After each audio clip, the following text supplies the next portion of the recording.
about common science experiment which demonstrate action basis with natural indicator.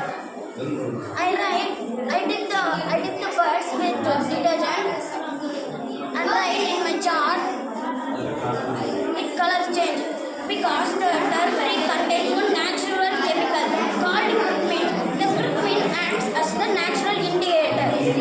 When the other chemical touched it, the color was changed. Now the detergent touched it, the color was changed. Next, I added lemon in this jar. It colors remove because the lemon